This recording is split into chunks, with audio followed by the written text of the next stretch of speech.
to start with a few questions. These are all of your questions. We did through a big stack backstage, but a lot of good ones that we're going to share. You want to start? Yeah, we're going to go ahead and start. Why don't we talk? All right. We'll talk about America. I never faked a reaction. The judges are really cool. Randy and I, we keep in touch on a regular basis. Of course, I did a song on his forthcoming album. He did a compilation record that I think is coming out in March. And ever since we've kind of made acquaintances on the show, he's been a big fan of mine and my voice, and I just love him to death. And he always told me he wanted to work with me, after the show was over. And sure enough, it's funny. One of my cousin kind of co-manages me. My cousin Joshua Abraham, and he's a big time kind of rock producer in the industry. And he and Randy actually used to share. This world is so small, man. He and Randy actually used to share a studio like 10 or 11 years ago. And anyway, so they have a history together, and so I've kept in touch with Randy. I love him to death. Paul is just a sweetheart. Little out there, but she's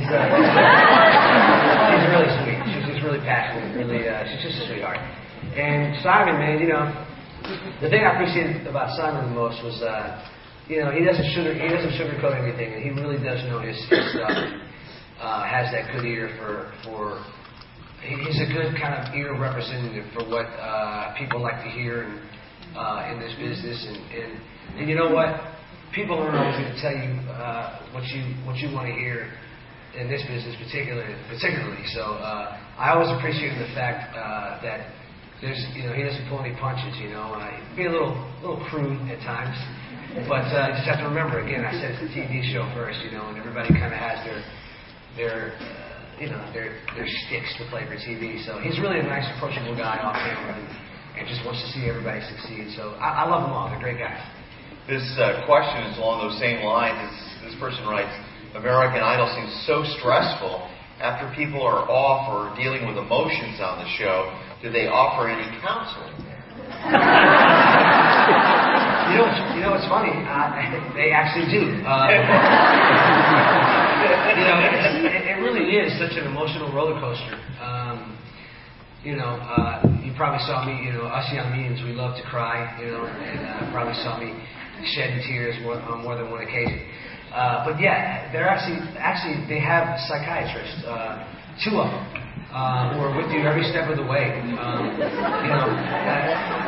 Laugh all you want, but it's kind of a really whirlwind experience, and for people like us to kind of being taken out of our anonymous lifestyles to all of a sudden being in the spotlight, and being so far away from home, and just going through this major experience on the world's biggest TV show. I can kind of understand why. My mom was real sick at the time I went and tried out for the show, so I was having a hard time emotionally, just worrying about her, how she was doing, and is she going to be okay? And there were a few people that actually were dealing with family deaths at the time. They were going through the whole machine. So yeah, they do. They always had 2 psychiatrists on hand from day one. They're actually one of the first few people you meet when you sign that dotted line. You sign your life away. And yeah, with the Coca-Cola couch. Some bigger names and some, I guess, some more well-known producers and writers. And I actually just cut a couple songs with Diane Warren, which was like, just being in the same room with people like her has just been an amazing experience. And what's even trippier is for them to actually like me, and like my voice, and actually kind of seek me to work with them. And that's been the case since I come off tour and I've been back in LA, working and writing and recording. And, so it's just a great feeling to feel wanted. How did the duet with Catherine McPhee come about, and do you anticipate that to get some radio airplay? Well, I don't know if that's gonna. I don't know what they're gonna choose for the singles that come out. Yeah, actually, I don't know too much about the plans for this movie, but there's a movie coming out. Not to name drop, but I think Robert De Niro is going to be in it. A few other names, and it's about. It's called. I think it's going to be called Sweetwater, and it's about one of the first black athletes, first black basketball players.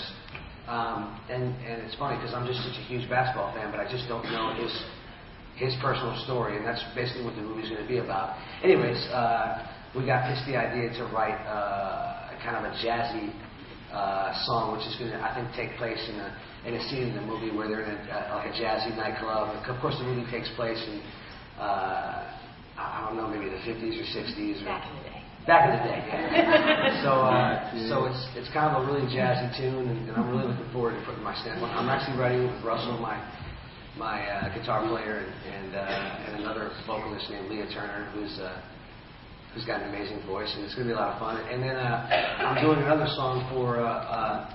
I think we're gonna do our version of the song by Elton John called "Can You Feel the Love Tonight" from The Lion King.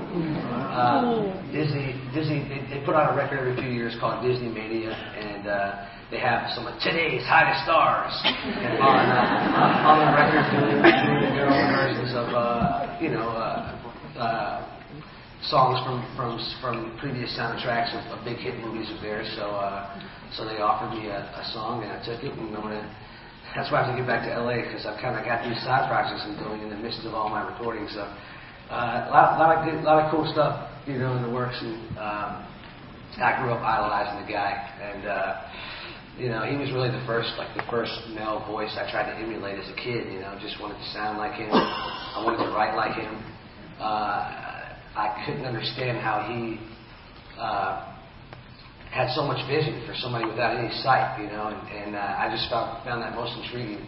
And he was just an inspiration to me because of his plight and all the things he's been through, and the amazing music and connection he's made with just about anybody that walks the face of this earth. Anybody who has who's a singer. I don't care what genre of music they're in. All of them have been touched by Stevie Wonder and been influenced by him and his music in some form or fashion, including myself. So for me to get to sit down next to him at the piano, and get to sing one of his songs with him, and no offense, but I started crying like a little girl. I just couldn't hold back the tears. And rightfully so, it was a total surprise. They kept it a surprise from us, and I thought it was really cool how, all my peers on the show knew what a big fan of his I was. And of course, my first performance in the top 24, I did "If You Really Love Me" by Stevie Wonder. And so when it came time I certainly didn't want to go. I was really nervous.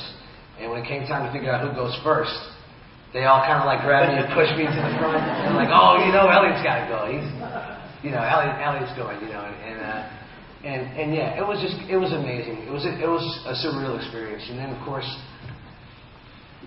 for him to say that he really loved the way I did his song and sang it with conviction, and he said that I should definitely choose. This will always stay with me. He said I should definitely choose a career in this business. Coming from Stevie Wonder, I wouldn't need to hear it from anybody else ever again in my life to know that I'm on the right path.